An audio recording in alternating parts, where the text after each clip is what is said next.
Irmãos, nós estaremos nessa manhã em um estudo. O estudo, ele tem como objetivo de que aqueles que participam do estudo possam estar perguntando, possam estar tentando entender melhor aquilo que não era tão claro, aquilo que não era tão óbvio em outro momento. Mas agora, com o estudo, acabou sendo. Então, o estudo tem como objetivo promover a edificação da igreja. O estudo não é para a gente ficar na nossa, mas é para colocar à disposição as perguntas. Tendo em vista o tema ser um tema que eu acredito que seja um tema muito discutido pelos cristãos, né? E é necessário que a gente tenha o devido equilíbrio em tratar ele. Eu procurei não trazer nenhum vídeo fazendo demonstrações contemporâneas do que as pessoas apontam ser esse dom, para não virar motivo de chacota ou aquelas coisas que geralmente a gente vê as pessoas fazendo com aquilo que ou não entendem ou não se questionaram se é válido ou não. Nós não temos esse objetivo. Nós cremos que os irmãos pentecostais não são exatamente a nossa matriz evangélica, mas são irmãos. Nós não estamos aqui para discutir se eles são nossos irmãos. Isso não está em pauta, isso não está em questionamento. Mas é sabido de que o dom de línguas, ele tem certo grau de dificuldade de ser compreendido, não é verdade? Vocês concordam com isso, né? Entraram em debates com pessoas, ou pelo menos já tipo, uma curiosidade, Deus, isso não é, o que é? Minha irmã ontem estava lá falando comigo no WhatsApp, falando das suas dificuldades em entender esse dom, minha irmã nossa da igreja. E para tal, eu gostaria que a gente pudesse ter a sensibilidade de entender que alguns dos argumentos aqui que hoje serão apresentados não são argumentos que você vê todo o tempo. Procurei os melhores autores, procurei aqueles dos dois lados, né? Então a gente vai encontrar, obviamente, pessoas que são continuistas. Elas acreditam que os dons espirituais, aqueles concedidos à igreja do primeiro século, eles permanecem até hoje. Eles continuam sendo dados aos crentes. E tem aqueles que acabam dizendo que não, mas que houve um cessacionistas. Eles acreditam que o dom acabou. Aqueles dons, a profecia, a cura, o milagre, a língua, eles não têm mais continuidade na igreja hoje. Existem esses dois pensamentos. Não deixam de ser irmãos, aqueles que pensam ou um ou o outro. Isso não está em pauta aqui. A nossa igreja acredita de determinada forma, em determinado aspecto, na continuidade. Essa é a visão da igreja local.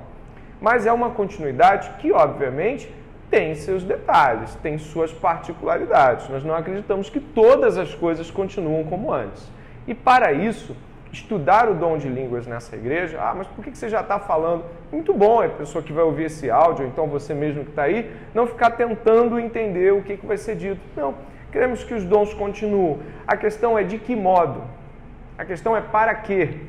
A questão é como pode não estar sendo dom e está sendo uma grande loucura, como o próprio Paulo vai dizer. É por isso que a gente está aqui hoje de manhã. Se cremos que Deus concedeu dons aos homens, nós precisamos crer de que modo ele continuou fazendo isso e continua fazendo isso. 1 Coríntios capítulo 14, verso 1. A igreja pode unissonamente comigo ler os 5 primeiros versos do capítulo 14 a partir deste momento. Leiamos. Sigam o amor e procurem com zelo os dons espirituais, principalmente o de profetizar. Pois quem fala em línguas não fala para as pessoas, mas para Deus. Ninguém o entende, pois por meio do Espírito fala mistérios.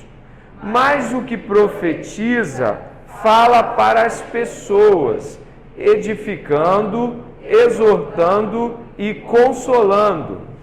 O que fala em línguas a si mesmo edifica, mas o que profetiza edifica a igreja. Eu quero que vocês todos falem em línguas, mas muito mais que profetizem, pois quem profetiza é superior ao que fala em línguas, a não ser que as interprete, para que a igreja receba edificação. Oremos. Pai, diante de Ti colocamos a nossa capacidade limitadíssima de entender aquilo que lemos. Se não pelo Espírito, nada será feito. Então, no Espírito Santo, cremos que o Senhor pode conceder a iluminação para essa parte, para essa perícope, de tal forma que venhamos a ser edificados. E a igreja exultante, alegre-se diante da presença do Senhor, Pai. Nos ajuda em nome de Jesus. Amém. Dom de línguas. Eu usei 4, 5 autores aqui e a maioria deles não crê na continuidade no dom de línguas. Mas o que é isso? Vou te explicar. Os que não creem na continuidade do dom de línguas e nos dons espirituais trazem argumentações bíblicas extremamente sustentáveis. Não necessariamente para que eles não existam, mas porque eles existem. Ou seja, eu usei autores que creem que os dons cessaram para falar a posição, ao meu ver, muito clara deles, de por que existiam esses dons. Ou seja, apesar de eu não crer de que os dons tenham cessado, porque a argumentação final deles é uma argumentação histórica, de que a igreja historicamente comprova que não houve, o modo como eles explicam a atuação dos dons é sensacional. Então eu fiz uso de autores presbiterianos aqui, também fiz uso de autores batistas, anglicanos, mas o que eu quero dizer com isso é que esses irmãos também foram iluminados. E mesmo que nós discordemos deles com relação a um aspecto, nós podemos absorver, peneirar aspectos muito positivos das suas falas com relação à própria aplicação do dom. Eu quero começar aqui, já no primeiro slide, com o Palmer Robinson. Esse camarada é muito bom. Ele é um autor presbiteriano, ele é um doutor em teologia, não sei se ainda é vivo, se for já está bem velhinho. E ele vai ser o principal autor utilizado. Esse livro, A Palavra Final, é um livro que acredita que os dons cessaram. Porém, suas argumentações para a explicação dos dons é sensacional. E eu peço que você ouça com a devida atenção. A questão das línguas, está dito aí lá no começo, onde o Robson começa. A questão das línguas na igreja hoje continua a ser uma fonte de vasta diferença de opinião. Algumas pessoas se revelam por demais entusiastas. Outras estão plenamente certas de que o fenômeno corrente representa a obra de Satanás no seio da igreja. Muitos crentes evangélicos simplesmente não sabem o que pensar ou de que forma responder. Que posição tomamos entre essas diversas opiniões? Simplesmente não podemos negar que algo chamado falar línguas esteja ocorrendo na igreja hoje. O que fazer, pois, para alcançarmos uma conclusão sadia sobre sua relevância? Você já viu gente extremista sobre isso, não já? Deve ter visto gente levar isso para um ponto absurdo. E é engraçado porque os absurdos também usam a Bíblia para fundamentar seus absurdos. Esses pontos agudos, eles geralmente são pontos para entrar em conflito mesmo. É como se você fosse negando até que você tem que negar tudo. Ou confirmando até que você tem que confirmar tudo.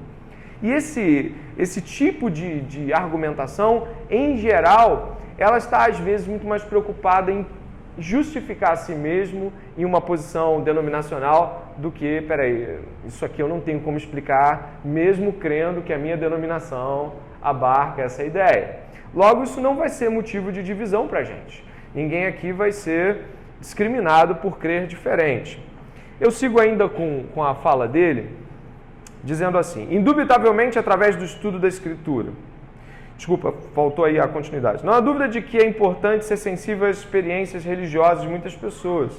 Em última análise, porém, toda e qualquer experiência religiosa deve passar por um teste objetivo da Escritura. O maior favor que se pode fazer aos amigos cristãos é convidá-los a que passem suas experiências pelo crivo da Escritura, pois o ferro afia-se com o ferro, assim o homem afia o semblante do seu amigo. Ou seja, nós não estamos aqui para falar nada além das Escrituras. A história da igreja tem muito a nos ensinar. mas a história da igreja, a teologia histórica, precisa estar subordinada à teologia bíblica.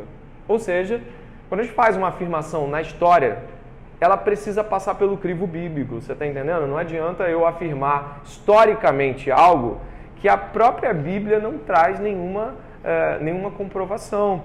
Então não estamos aqui realmente para fazer afirmações extrabíblicas. E ainda nesse terceiro pedacinho aqui de introdução. No Novo Testamento, só 2 livros fazem menção do fenômeno das línguas. Você sabe quais são?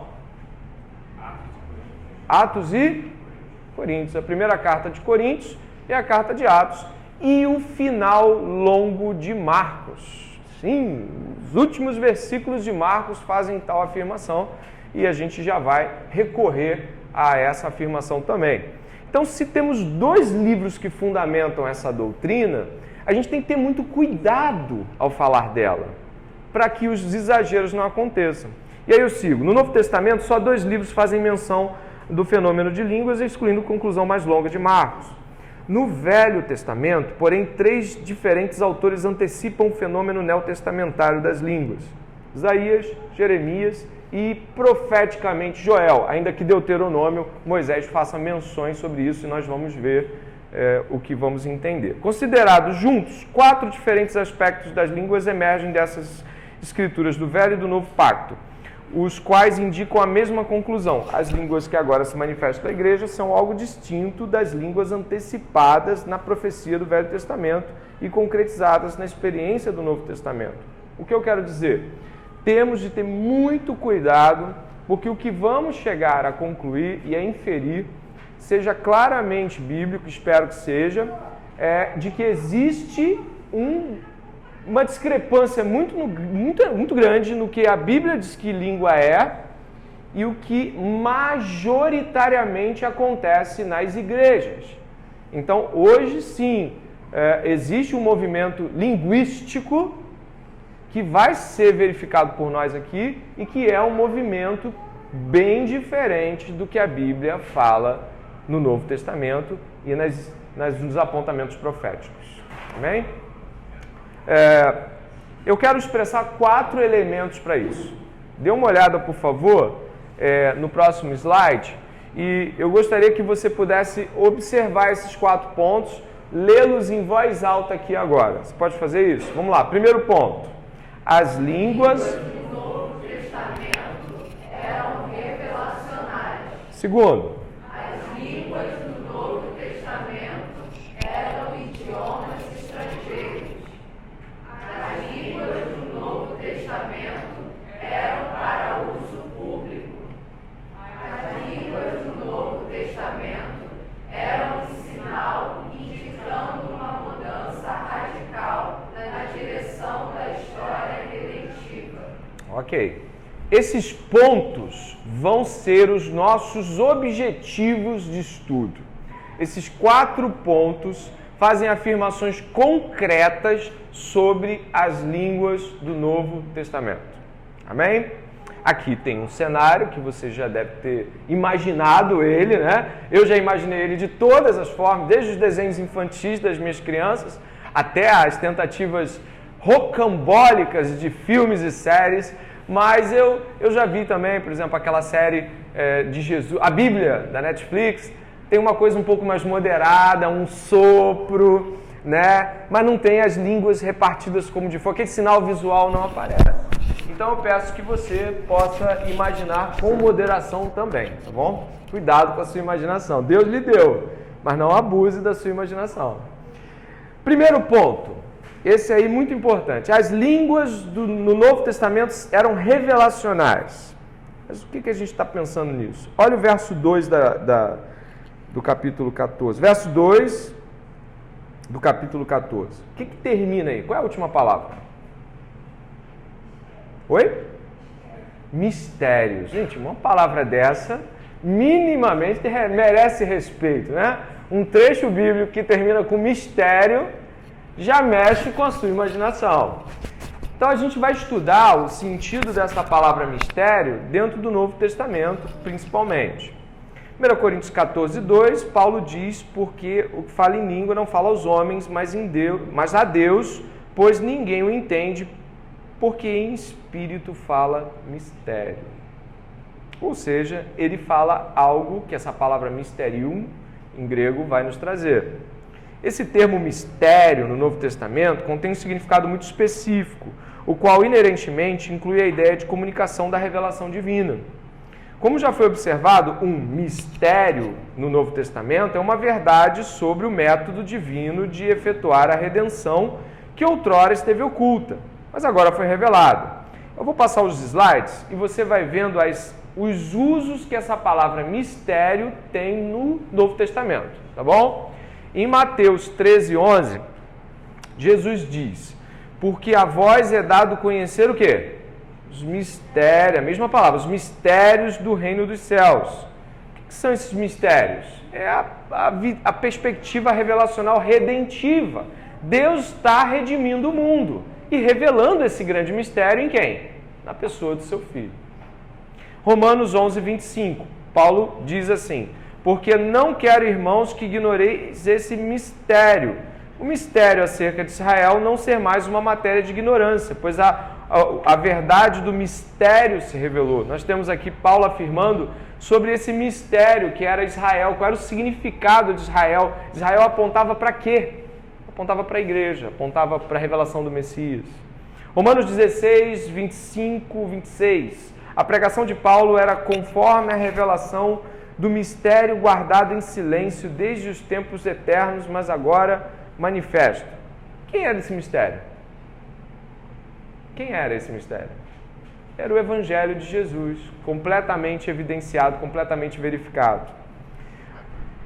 Repare, por favor, seguindo, de que não era um enigma. A gente está falando de mistério na Bíblia como religião de mistério, como se fosse um grande mistério. Deus vai fazer um enigma, como aquele enigma que Sansão faz diante da mesa lá da família da sua esposa. Lá não é um enigma, não é vamos decifrar, não.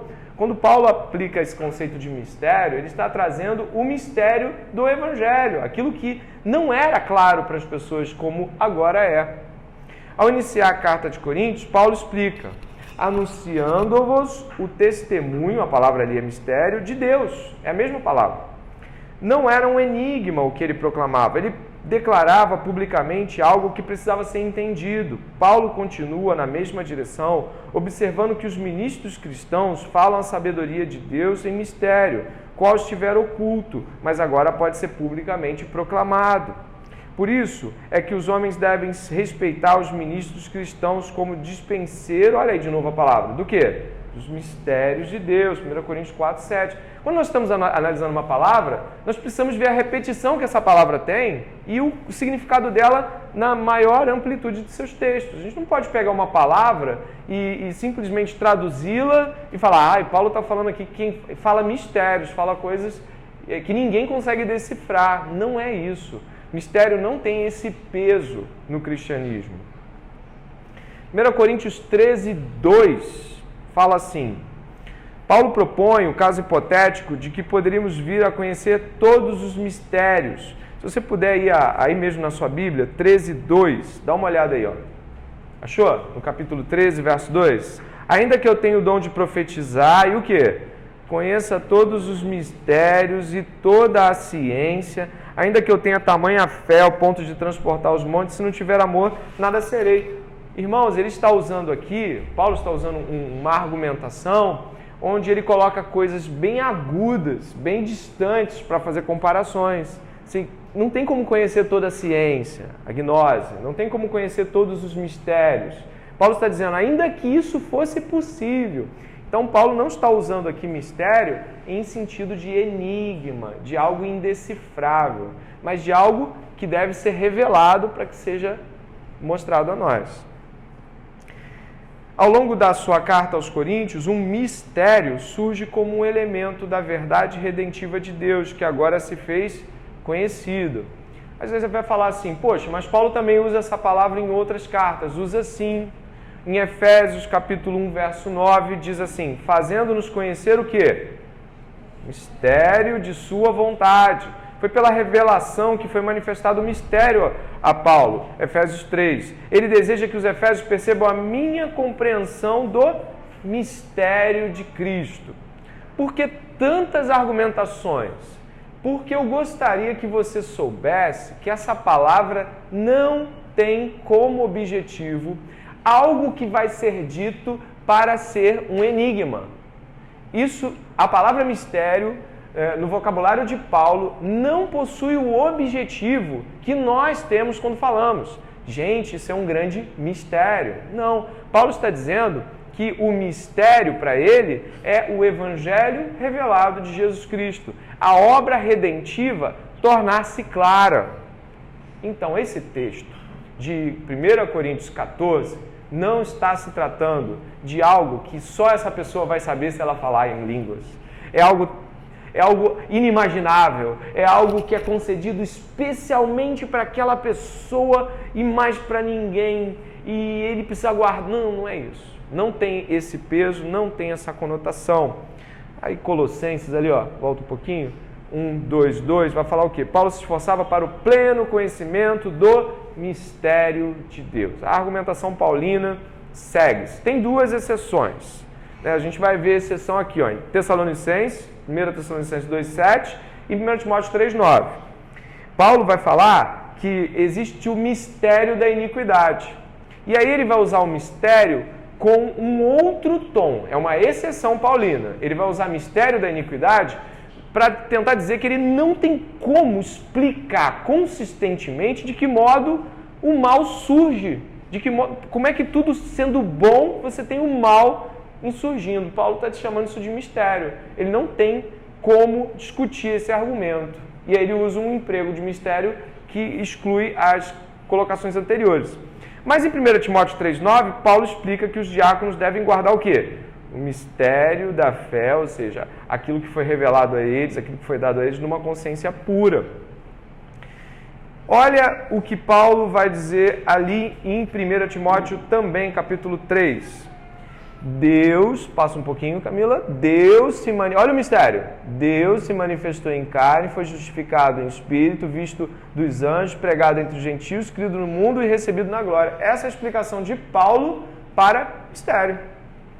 Logo, e para amarrar esse primeiro argumento, o enfoque de Paulo para mistério não é algo que continua sendo mistério, mas é algo que fora oculto e agora é revelado. E todos os apontamentos paulinos vão para a obra redentiva de Cristo. Aspectos da obra redentiva.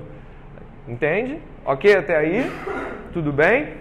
O que exclui, então, essa proposição? Eu fecho aqui esse primeiro argumento. O cristianismo, enfaticamente, não é uma religião de mistério. Ele se põe em drástico contraste com numerosas outras religiões edificadas sobre códigos de segredo. A meta do cristianismo é que tudo seja amplamente aberto. O Deus do cristianismo não tem nada para ocultar. Ele manifesta publicamente sua verdade ao mundo da mesma forma em que envia a luz para dispersar as trevas. Sabe, quando você já ouviu um irmão, uma irmã, geralmente de matiz pentecostal, fala assim, não, isso é mistério. Essa palavra tem um peso bíblico que não significa isso nossa, não dá para saber. O peso bíblico da palavra mistério é o que estiver oculto agora foi revelado, o mistério de Cristo dado a nós. Amém? Então, nessa afirmação aqui do verso 2, não temos como deixar passar a ideia de que isso não é algo restrito a um nicho de pessoas, senão a gente vira agnóstico, né? Tem aquela coisa de crescimento na capacidade de compreensão. Cada vez que você descobre um mistério, você se torna maior na hierarquia da religião. Isso não tem afirmação. O segundo ponto, no final a gente vai abrir para perguntas. O segundo ponto, ele é muito importante, porque ele não é um ponto de todo excludente. Como assim? Não existe nenhuma afirmação escriturística que apoie que as línguas não são idiomáticas, ou não são somente idiomáticas. Todos os escritos apontam para línguas idiomáticas.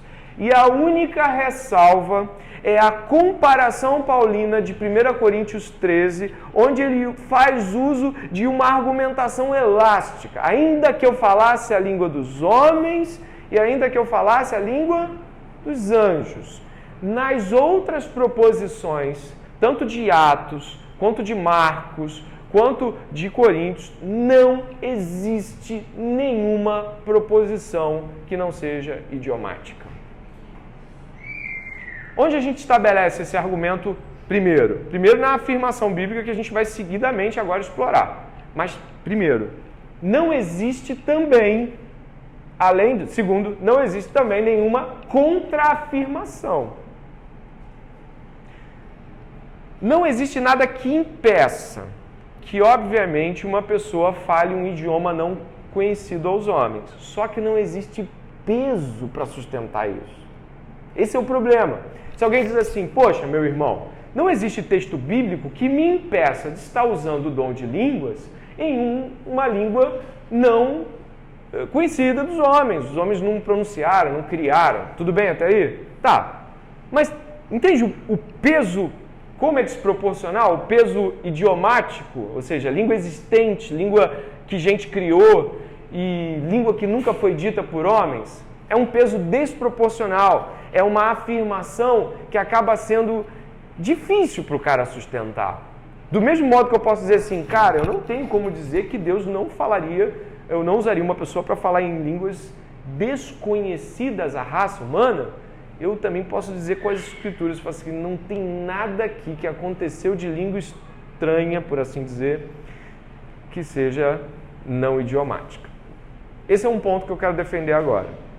E antes de fazer as leituras gerais, eu vou para a glossolalia. A palavra glossa, tá? Ela tem duas palavras juntas. Você pode ler esse texto comigo? Vamos lá. A glossolalia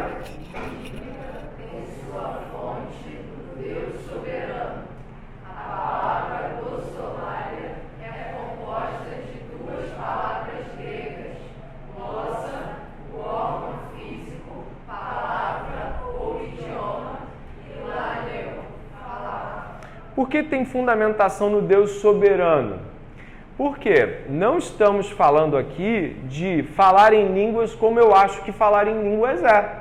A nossa argumentação aqui, enfaticamente, é falar em línguas precisa ser como Deus operou falar em línguas. Não é como você... Ah, mas o Espírito Santo tem liberdade. Irmãos, o Espírito Santo foi quem inspirou a Bíblia. Por que ele ia fazer uma coisa na Bíblia e depois ele ia fazer uma coisa com cada pessoa que existisse no mundo? Cada pessoa ia virar um padrão para o próprio Espírito Santo ser entendido. A palavra que a gente encontra é glossa. Essa palavra glossolalia, dividida em dois, a laleia é a fala, ela vai ter um problema em uma das traduções de Almeida, né? Olha que complicado quando a tradução traz problemas, né? Eu queria passar, por favor, por um quadro para depois ler isso aqui. Olha que interessante. A gente está diante ali de alguns usos. Tradução brasileira é a última. Almeida Corrigida Fiel, Almeida Atualizada e Almeida Corrigida, né? Aquela que o pessoal costuma achar mais difícil de ler. Se você puder reparar, existe na Almeida Corrigida Clássica, a palavra estranhas, que eu coloquei em amarelo ali. 1 Coríntios 14, 5, diz na Almeida Corrigida, eu quero que todos vós faleis línguas estranhas, mas muito mais que profetizeis. Existe um problema. Aí eu fui abrir o Novo Testamento grego e não existe a palavra estranha. A palavra estranha é um adicional. Ela não se encontra nas Escrituras. Isso é bem complicado, né? Podemos fazer inferências. O tradutor era, sei lá, pentecostal fervoroso. Eu não sei quem foi não tem o tradutor. A Almeida é sempre traduzida por um colégio de tradutores. Tem sempre muita gente envolvida. Mas a palavra estranha não está no nosso vocabulário bíblico, ela não está aí nesse texto. Só está glossa. Ué, e daí? E daí que isso muda muito. língua estranha passa a não ser mais objeto de doutrina a ser estudado. Vamos estudar as línguas estranhas. Não, corta o estranho, vamos estudar as línguas. Porque estranha não existe na Bíblia. Isso muda muito. Existe muita gente que usa a Almeida Corrigida, muita, mas eu posso dizer que muito mais gente usou a Almeida Corrigida nas décadas passadas. Eu mesmo comecei a ler com a Almeida Corrigida. Eu conheço irmãos aqui e irmãs que também começaram a ler com a Corrigida. Difícil, tem uns termos lá que a gente não consegue entender, né? Os entranháveis afetos que está escrito lá. Mas ela é que ela tem uma pegada literal. Mas olha só, a mais literal das Almeidas incluiu uma palavra adicional, que trouxe muitos problemas para a doutrina cristã, sem dúvida nenhuma. Passando por isso, eu retorno para aquela questão onde a gente vai estar. As duas posições de línguas sobre línguas são de que elas são idiomas ou de que elas são afirmações estáticas, ou de êxtases. A pessoa teve um êxtase espiritual e começou a falar em línguas. Tá? A gente vê muito essa afirmação. Tendo já declaradamente e apontadamente observado de que não existe língua estranha, porque estranha não está na Bíblia, eu continuo tentando agora entender qual era o fenômeno em Corinto. O que aconteceu em Corinto? A igreja estava diante de uma situação onde Paulo estava falando sobre culto. Qual era a natureza desse fenômeno em Corinto? Parecia deveras muito estranho se antes e depois de Corinto, como descrito em Atos, um tipo de língua se manifestasse, enquanto que em Corinto surgiu um fenômeno totalmente distinto. Isso sem qualquer indicação em Atos de uma suposta diferença. Vocês já observaram que em Atos as três citações em Atos apontam para Atos 2, Atos 10 e Atos 19 remetem a Atos 2. O próprio Pedro, quando explica, falou, sabe aquilo que aconteceu conosco? Aconteceu com eles também na casa de Cornélio. Então Pedro não faz nenhuma distinção. As línguas idiomáticas de Atos 2 se repetiram em Atos 10. E o autor Lucas, em Atos 19, também não nos traz nenhuma indicação de que essas línguas não eram idiomáticas em Atos 19. Logo, o livro de Atos traz a ideia clara de que essas línguas são idiomas estrangeiros. Eles não são línguas de êxtase, mas de pessoas que conhecem esses idiomas. Ou seja, olha, ele está falando na minha língua, porque existem aquelas línguas. Agora imagine, 1 Coríntios está trazendo uma nova perspectiva para línguas. Tem as línguas idiomáticas e agora tem as línguas estranhas. Seria muito esquisito que Lucas, que fez Atos, acredito que você deva saber que Lucas é o autor de Atos, e de que Lucas não escreveu Atos antes de que Paulo passasse por toda a trajetória de Corinto, de Éfeso, e todas as igrejas que têm carta, ou quase todas as igrejas que têm carta, mas eu incluo a de Corinto, foi escrita a carta antes de Atos. O livro de Atos é posterior à carta de Corinto. Quando Lucas tem em mente línguas, ele já andou com Paulo o suficiente para saber que línguas são essas, inclusive as de Corinto. Está indo? Logo, Lucas não escreveria Atos com a menção de todos esses aspectos, sem que a língua de Corinto não fosse o mesmo fenômeno, o mesmo sinal, como Paulo vai chamar e a gente vai estudar, que já havia acontecido com outros irmãos. E eu passo, continuando no próximo slide.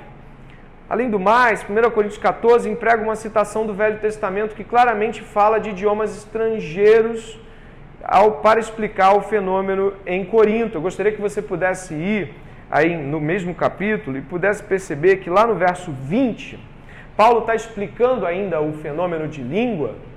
Lê comigo o 21, por favor.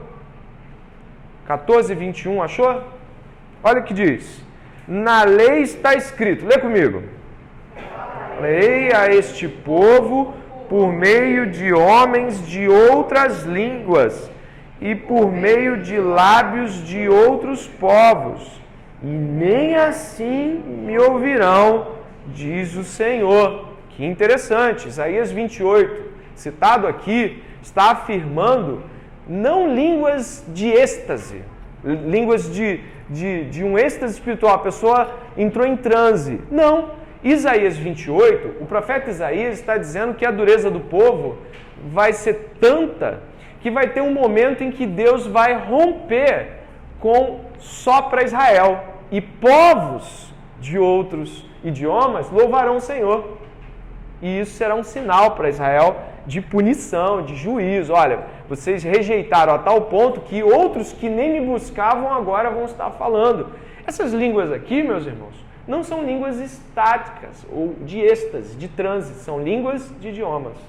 Paulo usa uma afirmação do Velho Testamento e essa afirmação é sobre línguas de idiomas conhecidos. Toda a argumentação de Paulo vai se desenvolver e apontar no final de línguas para um texto de Isaías 28. Está indo? Está me ouvindo? Está conseguindo? Logo, do que estamos falando? Estamos falando de que não há afirmação em Atos e não há afirmação na primeira carta aos Coríntios de que línguas seja embolações vocais sem sentido, mas de que línguas são idiomáticas. Foi? Esse não sei se você tiver curiosidade, eu achei muito interessante quando eu peguei e olhei, e é citada por outros autores, muitos outros autores, eu vi que vários teólogos citam essa defesa de tese da Selma Batista, e a Selma Batista fez uma defesa de tese na Unicamp, onde ela fez uma análise antropológica, essa nossa irmã, Selma Batista, ela fez uma análise antropológica como tese de mestrado da Unicamp, e a tese dela se baseou em que ela pegou gravações de cultos pentecostais e neopentecostais com esse formato linguístico e procurou troncos linguísticos que se adequassem a estas falas. E ela não encontrou.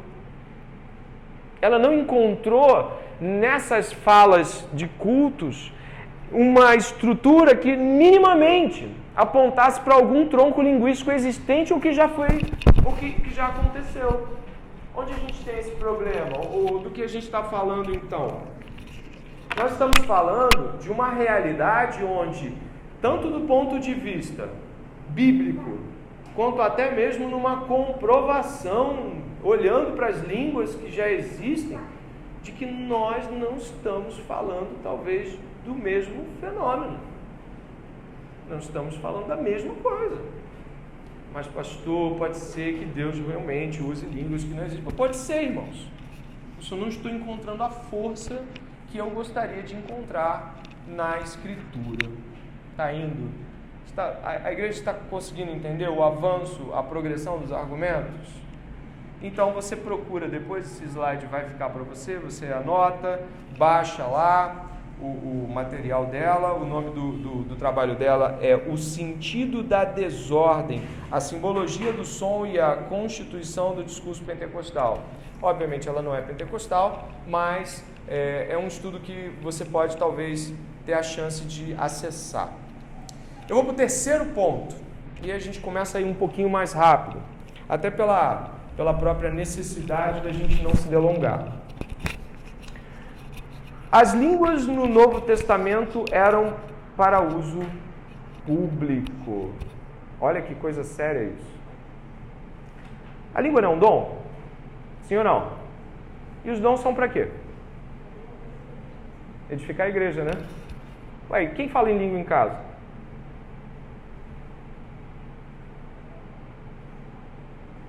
Você ficou pensando igual a mim, né? Você ficou também pensativo, né? Onde a gente chega aí?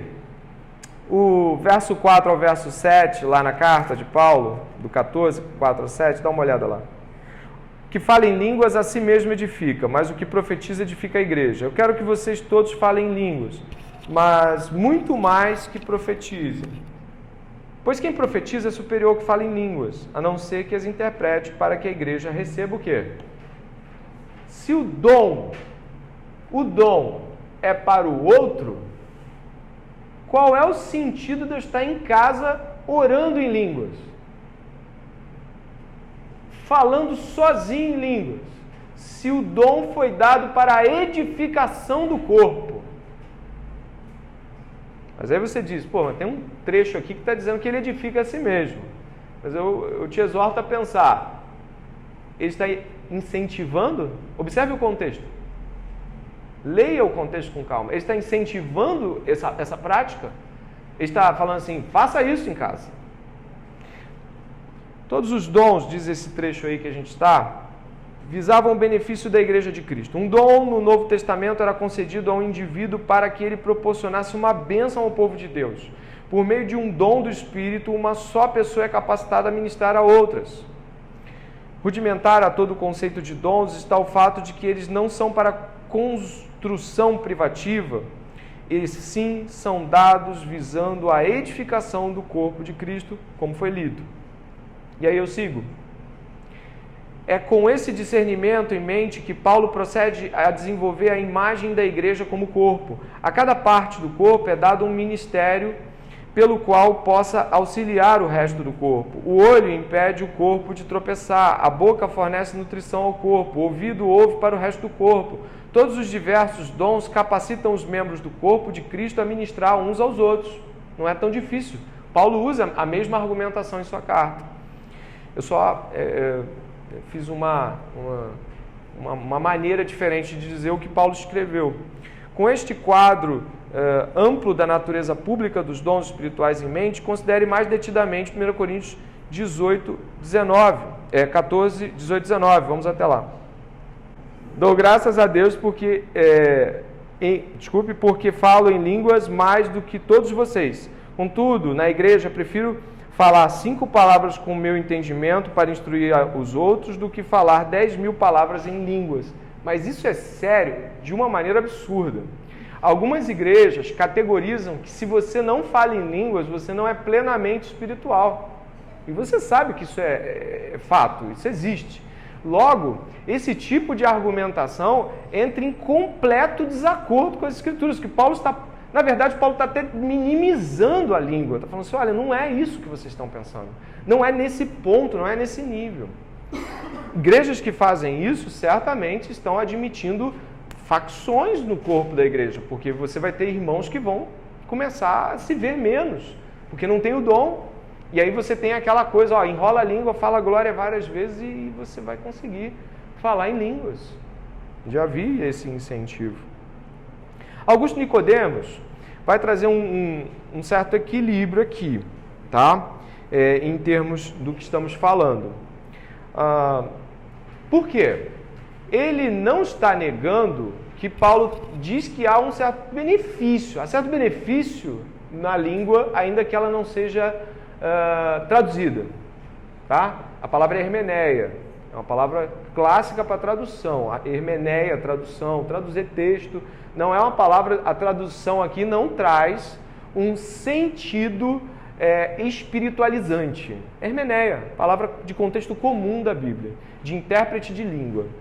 Mas olha o que Augusto Nicodemos está dizendo aqui no seu livro O Culto Espiritual.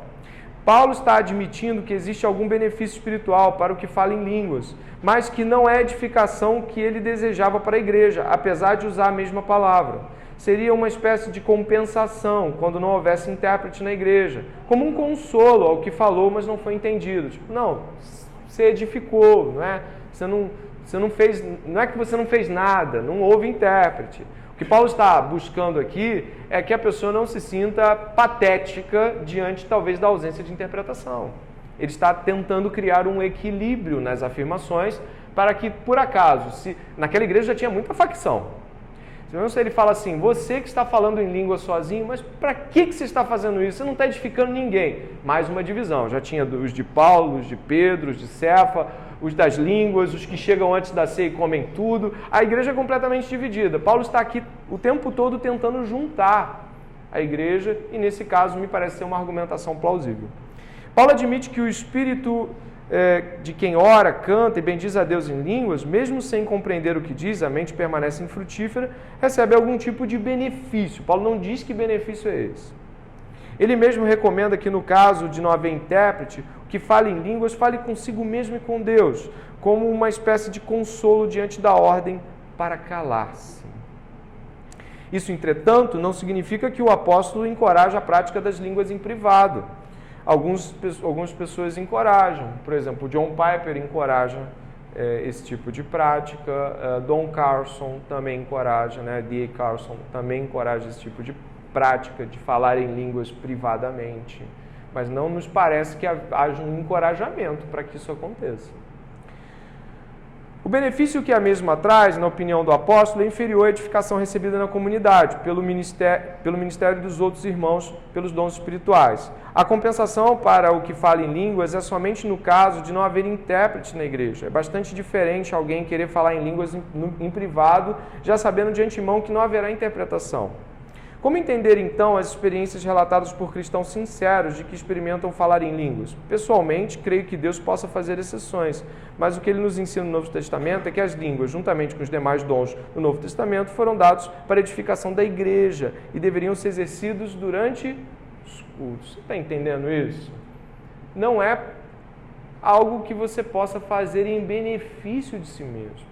Em nenhum momento a Bíblia fala de que Deus nos deu dons para retroalimentação, para a gente mesmo em casa estar se autoedificando. Os meios de graça, os meios de edificação são a leitura bíblica, a oração e a comunhão com os irmãos. Nós não podemos flexibilizar textos bíblicos porque alguém teve uma experiência de êxtase. Que eu já tive, talvez você já teve também. Uma experiência fenomenal. O Espírito Santo derramado sozinho. Você lá orando e Deus falando com você. Mas isso não pode ser justificável. John Stott, num livro que alguns já leram, Batismo e a Plenitude do Espírito Santo, John Stott fala que Paulo pode estar apontando para uma possível ironia. Em que sentido? Como não existe afirmação bíblica de que existe qualquer possibilidade que o seu dom se autoedifique a você, John Stott, que sempre é muito equilibrado em suas afirmações, ele está falando, olha, pode ser que haja até mesmo uma ironia de Paulo, assim, um modo de dizer, olha, não faça isso. E o Stott fala o seguinte, interpretando o versículo 4, John Stott aponta certamente que deve existir pelo menos uma ponta de ironia no que Paulo escreve, porque a frase praticamente se contradiz em seus termos. A autoedificação está completamente fora da cogitação quando o Novo Testamento fala de edificação. Efésios capítulo 5, verso 18, diz o quê? Que o Espírito Santo vai ser plenamente habitável em nós quando nós cantemos salmos, hinos, cânticos espirituais, demos graça, isso em comunhão, isso entre nós. E falar em línguas sozinho parece apontar para um sentido contrário a essa afirmação. E Paulo mesmo parece nos deixar isso muito claro, ainda nesse livro A Palavra Final, o Robertson, perdão pela pronúncia errada, o Robertson, ele nos propõe de que Paulo mesmo esmaga a possibilidade. Quando ele fala assim, eu mesmo falo em mais línguas do que vocês. O que ele está dizendo eu posso também em casa ficar falando em línguas, mas eu prefiro, diante de vocês, trazer algumas palavras claramente compreendidas, porque vai haver muito mais benefício. A gente encontra essa afirmação de Paulo no verso 18 e no verso 19, você pode observar. Dou graças a Deus, por quê? Porque falo em línguas mais do que todos vocês. Contudo, na igreja, prefiro falar 5 palavras com o meu entendimento para instruir aos outros. A preocupação com a edificação. Paulo entende a si mesmo e entende o que é bom. Foi? Último ponto. Estamos indo para o final. As línguas no Novo Testamento eram um sinal indicando uma mudança radical na direção da história redentiva.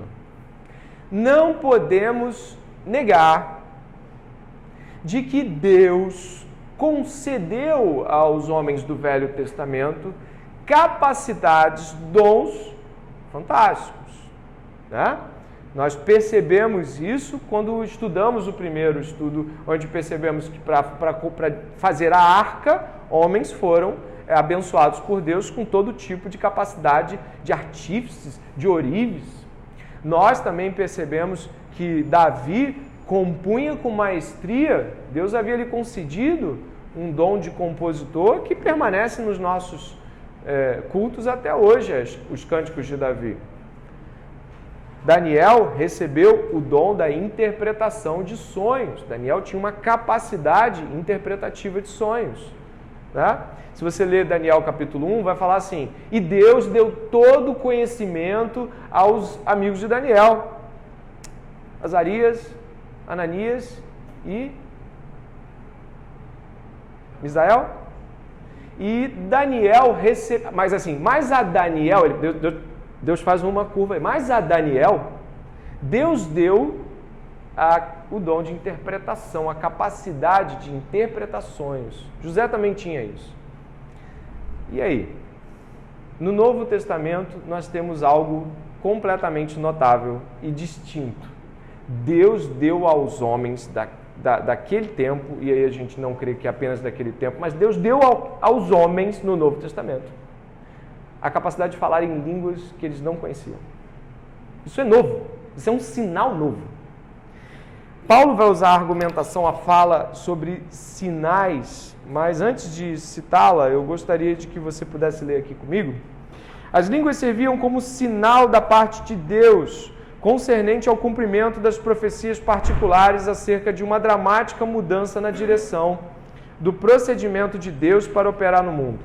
Deus não costuma surpreender a miúde seu povo em algo totalmente inusitado. Ele o prepara para que possa entender o que Deus está para fazer. Este princípio rudimentar acerca do método de Deus operar no mundo se aplica à manifestação do dom de línguas nos tempos do Novo Testamento. Eu passo aqui e venho novamente para o capítulo 14, verso 20 até o verso 25. Capítulo 14, verso 20 ao 25. Fique atento nesses últimos 10 minutos. A gente vai estar acabando. Eu vou estar lendo o verso 22, já lemos o 21. 14, 22. Leia comigo em voz alta. Portanto, as línguas constituem um sinal não para os que creem, mas para os que não creem. A profecia, no entanto, não é para os que não creem, e sim para os que creem. Assim, se toda a igreja se reunir no mesmo lugar e todos se puserem a falar em línguas, no caso de entrarem pessoas não instruídas ou não crentes, será que não vão dizer que vocês estão loucos? Porém, se todos profetizarem e entrar ali um não crente ou não instruído, ele será convencido por todos e julgado por todos.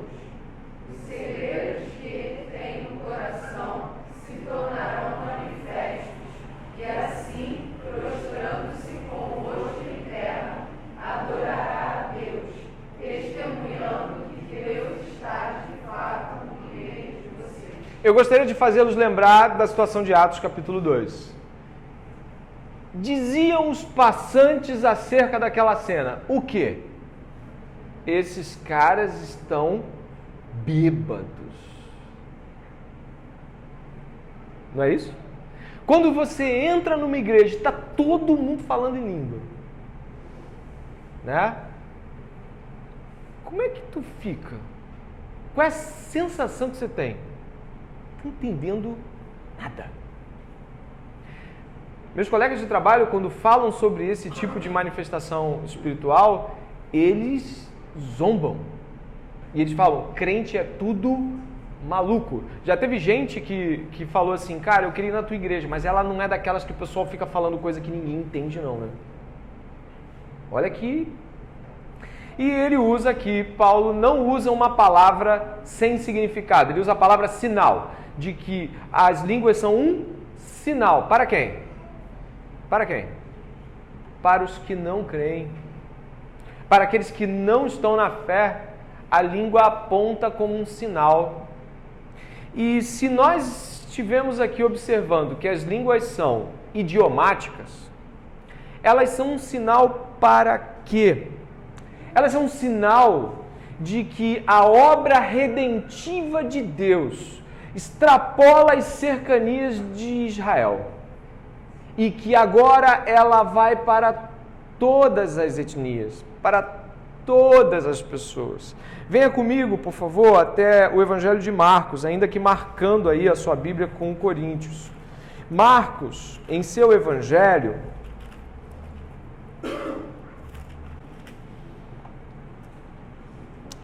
(16, 17) diz assim, me acompanhe na leitura, é bom para que você fique atento também. 16, 17. Estes sinais, o quê? Acompanharão aqueles que creem. Em meu nome expulsarão demônios, falarão novas línguas, pegarão em serpentes e se beberem coisa mortífera não lhe fará mal. Se impuserem as mãos sobre enfermos, eles ficarão curados. Em grego está heteroglossa, outras línguas.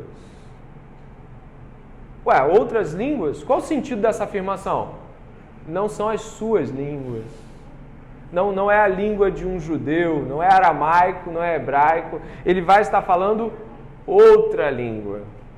O final de Mateus também corrobora com isso, trazendo a ideia de que o evangelho será pregado a todos os povos, a todas as etnias, Mateus 28 aponta. Outras línguas aqui não é qualquer língua, mas línguas fora do povo escolhido, línguas para fora. Leia comigo no próximo slide. No dia de Pentecostes, Atos capítulo 2, 16 a 21, quando os 12 apóstolos começaram a falar em línguas, eles nunca haviam estudado outras línguas. Pedro afirmou que estava cumprindo a profecia de Joel. Joel havia preparado o povo de Deus para aquele momento, declarando que nos últimos dias Deus derramaria o seu Espírito sobre toda a carne. A aplicação da profecia de Joel às línguas aponta para a compreensão básica da natureza das línguas. Ou seja, as línguas não podem ser qualquer coisa. Se Paulo chama elas de sinal, o sinal não é um fim em si mesmo. O sinal aponta para algo. Quando eu faço sinal, não é sobre o sinal. O sinal, ele tem como objetivo te levar a algo. O sinal de trânsito não é para ficar para sempre ali. O sinal de trânsito, ele fala, faça isso agora e siga. Logo, pensar nas línguas como um fim de autoedificação, ou pensar nas línguas como qualquer coisa que pode ser dita, qualquer mistério, vai afunilando. É sobre Cristo. E apontava para a universalidade étnica da salvação. A universalidade étnica de que todos seriam salvos em Jesus Cristo. E de que não mais só os judeus seriam salvos. Por isso tantas línguas são colocadas ali. E aí eu passo trazendo essa afirmação à luz do contexto mais amplo do Velho Testamento acerca das profecias específicas concernentes a línguas. A explicação que Paulo faz da passagem de Isaías 28 se torna mais inteligível, de modo que as línguas, diz ele, são um sinal. Elas apontam, elas falam para o cara que não tem Deus, de que não é o Deus dos judeus, mas é o Deus de todos os povos. Universalmente Salvador. E continua. As línguas são um sinal, e um sinal não deve ser considerado como um fim em si mesmo. Um sinal aponta para algo mais. Um sinal serve como indicador, realçando outro objeto de muito maior valor.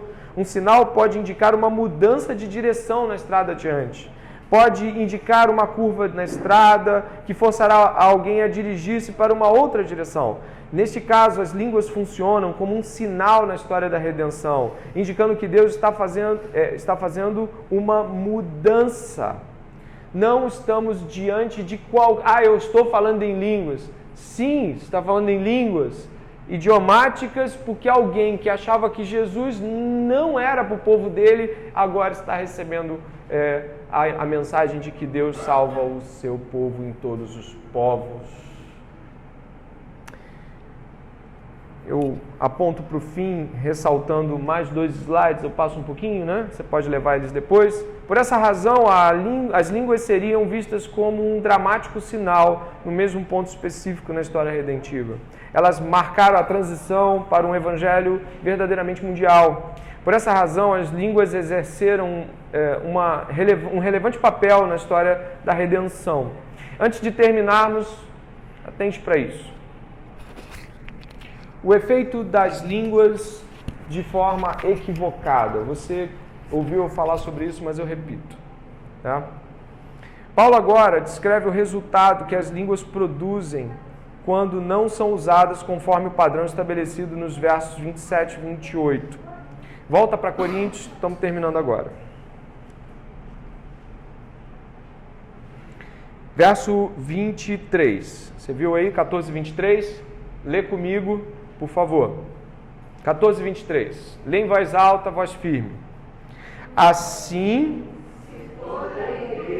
se reunir no mesmo lugar e todos se puserem a falar em línguas, no caso de entrarem pessoas não instruídas ou não crentes, será que não vão dizer que vocês estão loucos? A palavra que Paulo usa para louco é parafrones. Passa um pouquinho, Camila. Parafrones. Parafrones era a palavra usada para a agitação que as pessoas faziam em cultos orgíacos, cultos de orgia do deus Dionísio.